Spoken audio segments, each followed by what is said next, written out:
Friends, welcome back to my channel Rawat classes. And आज हम शुरुआत करेंगे क्लास 8 का विज्ञान का साइंस का अध्याय 1 फसल उत्पादन एवं प्रबंधन। ठीक है, एग्रीकल्चर और मैनेजमेंट को हमें यहाँ पढ़ना है। तो हम इसमें जो मेन चीज़ है साइंस का वो मैं बता देती हूँ। और जिन्होंने भी मेरा चैनल सब्सक्राइब किया अभी तक 3-4 लोगों ने, आप सभी का बहुत धन्यवाद। और इसी तरीके से आगे भी इसे शेयर करते रहिएगा। ठीक है, शेयर कर देना इसे, और ताकि आप पढ़ सको और मुझे मोटिवेशन मिलता रहे। चलिए, आज हम 8th क्लास को जो यहाँ पे हम देख पा रहे हैं पहला अध्याय, इसमें हम मेन चीज़ पे आएंगे। आपने ये बूझो पहली तो 6th क्लास से ही आपके चैप्टर में आ गया था। तो इसमें क्या कहना चाह रहा है, ये सीधे सीधे बता दूँ कि हमें यहाँ पे फसल के बारे में पढ़ना है। एग्रीकल्चर कैसे होता है, एग्रीकल्चर खेती, कृषि बोलते हैं। ठीक है, इंग्लिश में एग्रीकल्चर, तो कंफ्यूज मत होना अगर मेरे मुंह से एग्रीकल्चर निकल जाता है। और प्रबंधन को कहते हैं इंग्लिश में मैनेजमेंट। अगर ये सारे शब्द आते हैं तो आप समझ जाइएगा। चलिए, मैं आपको ये बताती हूँ कि जो यहाँ पे है कि ग्रीष्म काल में, ग्रीष्म अवकाश में, यहाँ पे एक कहानी को मैं रिप्रेजेंट किया गया है कि ग्रीष्म अवकाश में, ठीक है, ग्रीष्म अवकाश में पहली एवं बूझो अपने चाचा के घर गए थे। ये तो इजी है, उसके चाचा एक किसान हैं। एक दिन उन्होंने खेती में कुछ औजार देखे, जैसे कि खुरपी, दराची, बेलचा, हल इत्यादि। ठीक है, खेती में इन सारे चीज़ों की ज़रूरत पड़ती है, खुरपी, दराती, बेलचा, हल इत्यादि। चलिए, मैं जानना चाहता हूँ कि हम इन औजारों का उपयोग कैसे करते हैं। तो ये क्वेश्चन आया कि हम इन औजारों को कैसे करेंगे। आप पढ़ चुके हैं कि सभी सजीवों को भोजन की आवश्यकता होती है। सजीव माने जो जिंदा रहते हैं, जो सांस लेते हैं, उन्हें कहते हैं सजीव। ठीक है, तो पौधे अपना भोजन, लेकिन पौधे अपना भोजन कैसे बनाएंगे। हम तो खाते हैं भोजन को, लेकिन एक पेड़ भी अपना भोजन ग्रहण करता है। वो किस प्रकार से करता है, क्या आपको याद है कि हरे पौधे अपना भोजन किस प्रकार संश्लेषित करते थे। अगर आपने प्रीवियस ईयर क्लासेस में पढ़ा है तो एक फोटोसिंथेसिस की प्रक्रिया होती है प्रकाश संश्लेषण की। ठीक है, वो प्रकाश संश्लेषण के माध्यम से आप जो पौधे होते हैं वो अपना भोजन स्वयं बनाते हैं। ठीक है, अगर क्वेश्चन आ जाए कभी एक एक्स्ट्रा इन्फॉर्मेशन कि पत्तियों का रंग हरा क्यों होता है। पत्तियों का रंग हरा इसलिए होता है क्योंकि उसमें क्लोरोफिल पाया जाता है। मनुष्य सहित, अब हम चैप्टर में आते हैं, मनुष्य सहित सभी जंतु भोजन बनाने में असमर्थ है। तो जंतुओं को भोजन का स्रोत कहाँ से मिलता है। हम तो पका के खा लेते हैं, लेकिन जंतु कैसे, अपने जो जानवर हैं वो कैसे खाना खाते हैं। परंतु हम भोजन ग्रहण क्यों करते हैं। आप जानते हैं कि सजीव भोजन से प्राप्त ऊर्जा का उपयोग विभिन्न जैविक प्रक्रमों जैसे पाचन, हमें तो पाचन माने जो डाइजेस्टिव सिस्टम है, यानी कि हम खाते हैं तो पाचन होता है। ठीक है, फिर जो वेस्ट मटेरियल है वो निकल जाता है, श्वसन एवं उत्सर्जन के संपादन में करते हैं। हम अपना भोजन पौधों एवं जंतुओं या दोनों से प्राप्त करते हैं। बिल्कुल एक मनुष्य, कोई मनुष्य वेजिटेरियन होता है, ठीक है, यानी शाकाहारी होता है, और कोई आपका मांसाहारी होता है। ठीक है, जो आपने पढ़ा होगा 6th क्लास में पढ़ा ना, हार्बीवोरस, कार्निवोरस, इंग्लिश में मतलब मांसाहारी, शाकाहारी, सर्वाहारी हिंदी में बोलते हैं उसको। तो शाकाहारी वे लोग होते हैं जो सिर्फ मतलब ये मीट मांस से दूर रहते हैं, और मांसाहारी जो सिर्फ मीट पे ही आश्रित रहता है, और सर्वाहारी जो दोनों चीज़ें खाते हैं। ठीक है, अब यहाँ पे देखिए, भोजन का बड़े स्तर पे उत्पादन करना आवश्यक है। एक विशाल जनसंख्या को भोजन प्रदान करने के लिए इसका नियमित उत्पादन, उचित प्रबंधन एवं वितरण आवश्यक है। ये बात आप जान लीजिए कि हम जब भी कृषि करते हैं तो जो जनसंख्या होती है, जनसंख्या यानी कि हम 1 जना, 2 जना, 3 जना, इस तरह प्रक्रिया से बहुत सारे व्यक्ति को मिला के एक विशाल जनसंख्या बनती है। ठीक है, तो कैसे भोजन का प्रबंधन कैसे होता है, प्रबंधन यानी मैनेजमेंट, यानी इतने सारे लोगों पर भोजन का वितरण, यानी उन्हें बांटा कैसे जाता है, उसको मैनेज कैसे किया जाता है भोजन को, कि इतने सारे लोग उनको खाना मिल जाता है। कृषि पद्धतियाँ लगभग 10,000 ईस्वी पूर्व में मनुष्य घुमंतु था, बिल्कुल था, मतलब मनुष्य जो है इधर से उधर घूमता रहता था। मैं अभी इसके 2 ही पेज पढ़ाऊंगी, क्योंकि अभी मुझे इसे पार्ट फर्स्ट की तरह ले लीजिए आप, क्योंकि अभी सब्सक्राइबर नहीं बढ़े हैं। और मोटिवेशन भी चाहिए होता है बिल्कुल, तो मुझे बिल्कुल मोटिवेशन भी चाहिए क्योंकि मैं लॉन्ग वीडियो बनाती हूँ। मैंने देखा वीडियोस को, जब यूट्यूब स्टूडियो पे गई कितनी मिनट तक देखा जा रहा है वीडियो को, ये भी मैंने देखा। तो छोटी सी वीडियो में बनाती हूँ तो फिर जैसे जैसे सब्सक्राइबर बढ़ेंगे तो मोटिवेशन मिलता जाएगा। और लॉन्ग वीडियो जब पूरा चैप्टर हम एक दिन में कवर कर लेंगे, ठीक है। तो इसीलिए हम अभी 2 पेज पढ़ेंगे, पर बहुत अच्छे से मैं पढ़ाऊंगी क्योंकि बच्चे जब कम होते हैं ना तो पढ़ाई बहुत अच्छे से हो जाती है। और वो 2 पेज पढ़ेंगे तो ऐसे दो पेज करके एक हफ्ते में कंप्लीट हो जाएगा चैप्टर आपका। तो इस प्रकार से आप पढ़िए।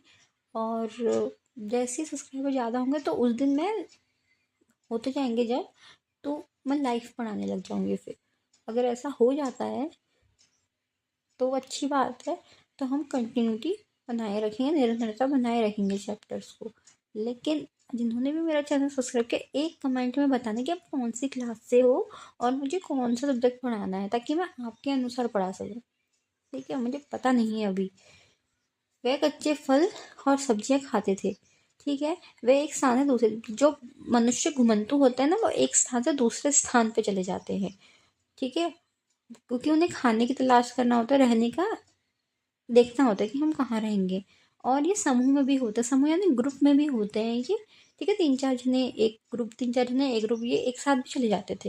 वह कच्चे फल सब्जियां खाते, क्योंकि आग का आविष्कार नहीं हुआ था तो कच्चा ही खा लेते थे। उन्हें भोजन के लिए जंतु का शिकार करना भी आरंभ कर लिया था। कालांतर में खेती कर चावल, गेहूं एवं अन्य खाद्य फसलों को उत्पादित कर सके, इस प्रकार कृषि का प्रारंभ हुआ, ठीक है। जब एक किस्म के पौधे किसी स्थान पर बड़े पैमाने पर उगाए जाते हैं तो इसे फसल कहते हैं। क्वेश्चन आ सकता है, ठीक है, फसल क्या है, इसको क्वेश्चन बना दीजिए कि फसल क्या है या फसल किसे कहते हैं। तो ये इसका आंसर है, जब हम एक किस्म के पौधे किसी स्थान पे बड़े पैमाने पे उगाए जाते हैं तो उसे फसल कहते हैं, ठीक है। 1 नंबर का क्वेश्चन बन गया कि जब एक किस्म के पौधे को किसी स्थान पे बड़े पैमाने पे उगाया जाता है तो इसे फसल कहते हैं। एक क्वेश्चन बन गया आपका। और बहुत सारे क्वेश्चन बन सकते हैं, जैसे इसमें कि मनुष्य घुमंतु डैश कब कब तक था। तो मनुष्य घुमंतु लगभग 1000 ईस्वी पूर्व में था। ऐसे फिल इन द ब्लैंक्स बन सकते हैं, ठीक है। फिर आपसे पूछ सकते हैं कि उस समय के मनुष्य कैसे रहते थे, तो ये इसका एक्सप्लेनेशन हो गया। उदाहरण के लिए गेहूं की फसल का अर्थ है कि खेती में उगाए जाने वाले सभी पौधे गेहूं के हैं। आप जानते हैं कि फसलें विभिन्न प्रकार की होती है, जैसे सब्जी, फल, मौसम, यह पौधे उगाए जाते हैं। उसके आधार पे हम फसलों का वर्गीकरण कर सकते हैं। बिल्कुल आपको पता है कि टमाटर क्या है, प्याज क्या, क्योंकि आप रंग रूप से उसे पहचानते हैं, उसकी किस्म को पहचानते हैं। भारत एक बहुत बड़ा देश, आप जानते हैं, विशाल देश है। यहाँ पे Oh, hi. Wait a minute. यहाँ पे जो है ताप, आर्द्रता, वर्षा। ताप हो गया आपका टेम्परेचर, जैसे आप टेम्परेचर, और आर्द्रता हो गया नमी यानी कि ह्यूमिडिटी, और वर्षा होगी बारिश। जैसे जलवायु परिस्थितियाँ हैं, यानी भारत एक ऐसी कंट्री है जिसके वहाँ पे अलग अलग वातावरण आपको दिखेंगे। जैसे कि आपको साउथ ईस्ट में अलग वातावरण दिखेगा, साउथ वेस्ट में अलग वातावरण दिखेगा, बिल्कुल है, ठीक है। आपको नॉर्थ इंडिया, साउथ इंडिया में अलग अलग जलवायु परिस्थितियाँ देखने को मिलेगी, यानी कि दक्षिण भारत, उत्तर भारत की बात कर रही हूँ मैं। तो दोनों को आप कंपेयर करो ज़रा, तो वहाँ पे मैं आपको बताती हूँ। जैसे बता ही देते हैं अभी। ये मैंने ले लिया एक पेज। चलिए, ये मान लो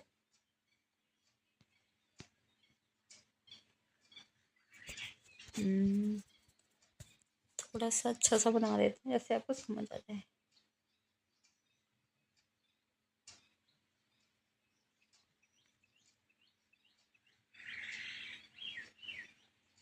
ठीक, अब इसे थोड़ा भारत का मैप मान लो अभी।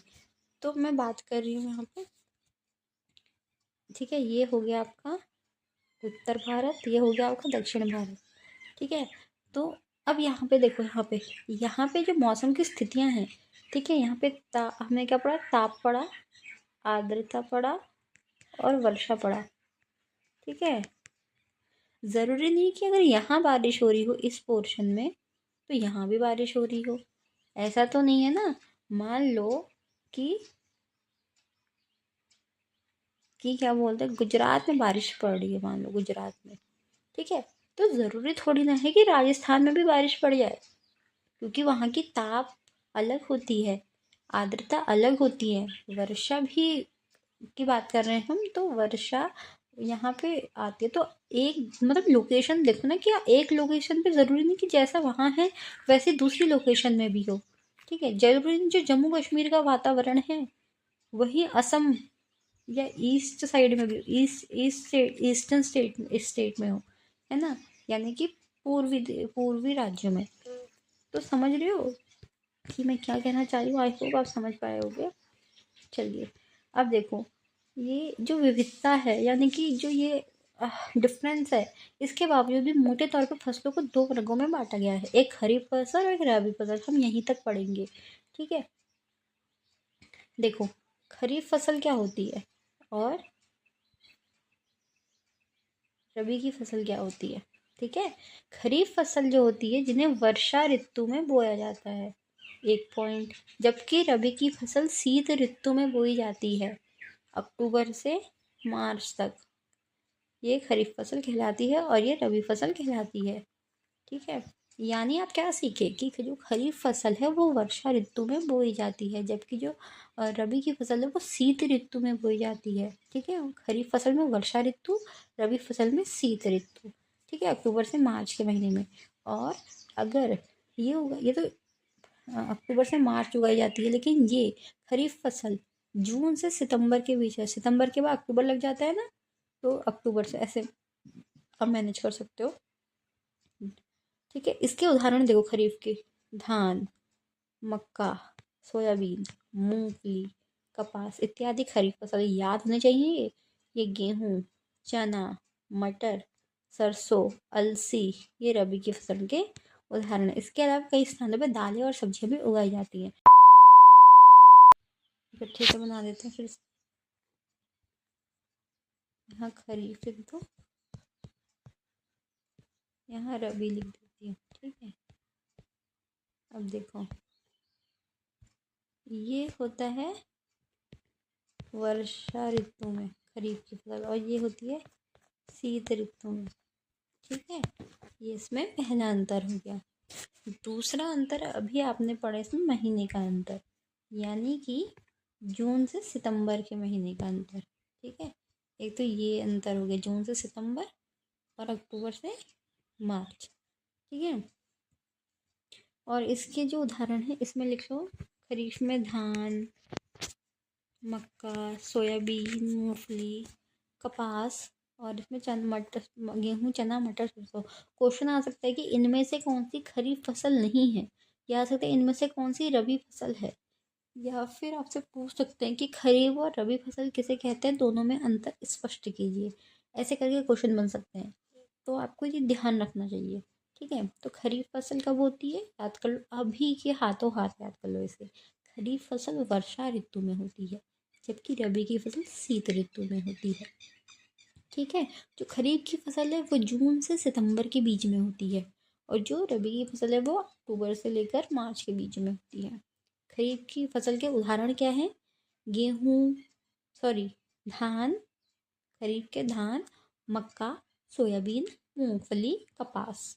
धान, मक्का, सोयाबीन, मूंगफली, कपास। रबी की फसल है गेहूँ, चना, मटर, सरसों, अलसी रबी की फसल है। ठीक है, तो आज हम यहीं पर समाप्त करते हैं, और प्लीज़ आप मुझे बता दीजिएगा जो जो मैंने कहा, अगर आप मुझे सुन रहे हैं तो। ठीक है, तो वरना देखते हैं फिर, वरना वीडियोस लेट में ही प्रोवाइड होती रहेंगी, क्योंकि जब जहाँ पे मोटिवेशन नहीं मिलता है फिर वहाँ पे ऐसे हो जाता है कि यार कभी कभी वीडियो डालो। अगर रेगुलर वीडियो डालनी हो तो थोड़ा मोटिवेशन भी कभी कभी ज़रूरी हो जाता है, आप समझ सकते होंगे, क्योंकि या तो मेरी पढ़ाने में स्किल में कमी रह रही होगी, या फिर या तो जो पढ़ रहा है उसे मेरी बात समझ नहीं आ रही है।